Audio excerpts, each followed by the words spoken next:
Karma Yoga by Swami Vivekananda. Isolation of the soul from all objects, mental and physical, is the goal. When that is attained, the soul will find that it was alone all the time and it required no one to make it happy. As long as we require someone else to make us happy, we are slaves. When the Purusha finds that it is free and doesn't require anything to complete itself, that this nature is quite unnecessary, then freedom cavalry is attained. Men run after a few dollars and do not think anything of cheating a fellow being to get those dollars. But if they would restrain themselves in a few years, they would develop such characters as would bring them millions of dollars. If they wanted them, then their will would govern the universe. But we are all such fools. What is the use of talking of one's mistakes to the world? They cannot thereby be undone.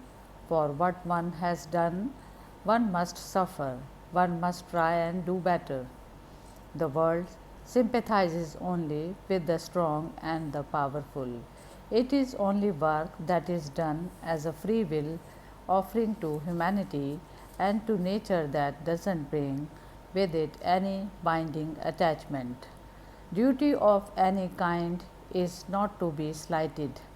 A man who does the lower work is not for that reason only a lower man than he who does the higher work. A man should not be judged by the nature of his duties, but by the manner in which he does them.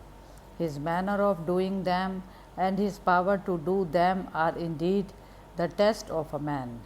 A shoemaker who can turn out a strong, nice pair of shoes in the shortest possible time is a better man,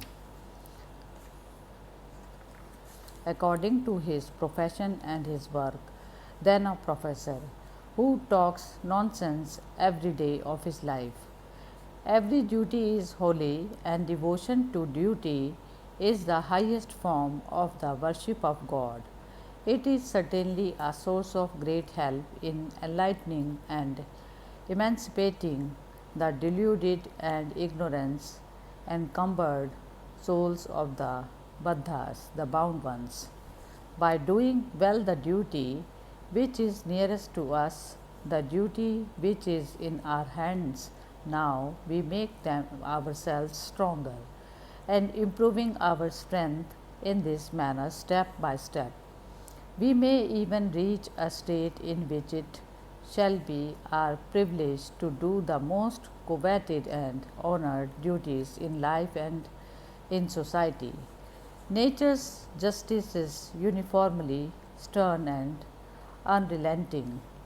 The most practical man would call life neither good nor evil.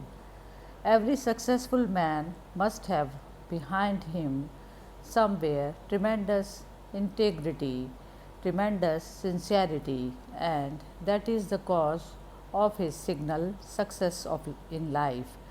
He may not have been perfectly unselfish, yet he was tending towards it. If he had been perfectly unselfish, his would have been a great a success as that of the Buddha or of the Christ. The degree of unselfishness marks the degree of success everywhere. The great leaders of mankind belong to higher fields than the field of platform work. However, we may try, there cannot be any action which is perfectly pure or any which is perfectly impure, taking purity or impurity in the sense of injury or non injury. We cannot breathe or live without injuring others, and every morsel of food we eat is taken from another's mouth. Our very lives are crowding out some other lives. It may be those of man or animals or small fungi, but someone somewhere we have to crowd out. That being the case, it naturally follows that perfection can never be attained by work. We may work through all eternity, but there will be no way out of this intricate maze.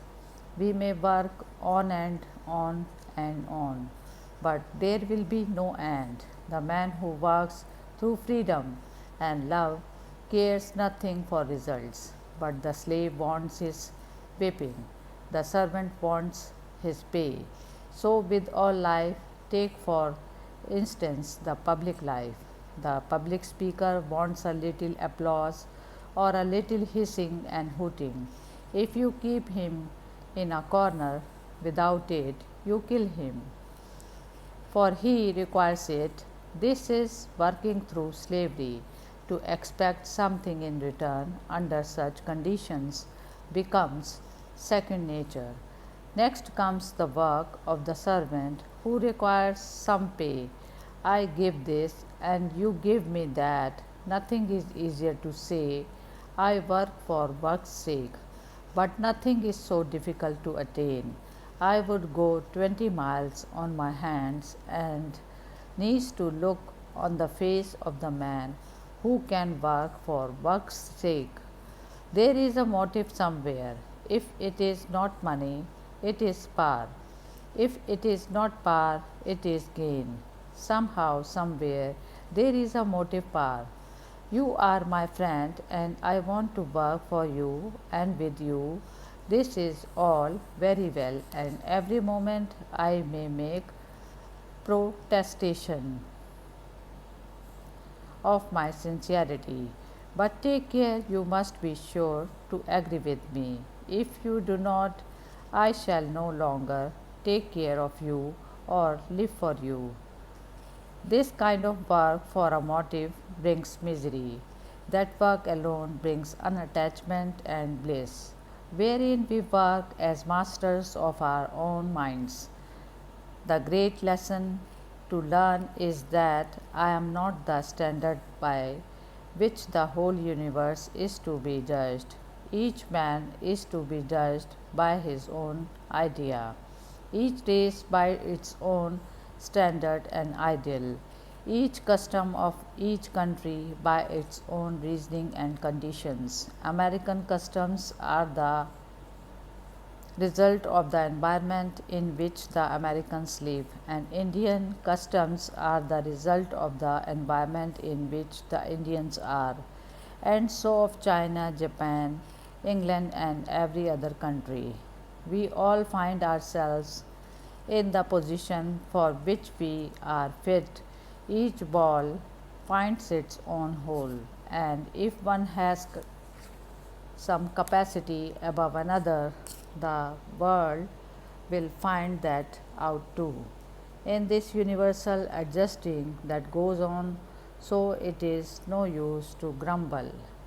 There may be a rich man who is wicked, yet there must be in that man certain qualities that made him rich, and if any other man has the same qualities, he will also become rich. What is the use of fighting and complaining? That will not help us to better things. He who grumbles at the little thing that has fallen to his lot to do will grumble at everything, always grumbling. He will lead a miserable life and everything will be a failure. But that man who does his duty as he goes, putting his shoulder to the wheel, will see the light and higher duties will fall to his share.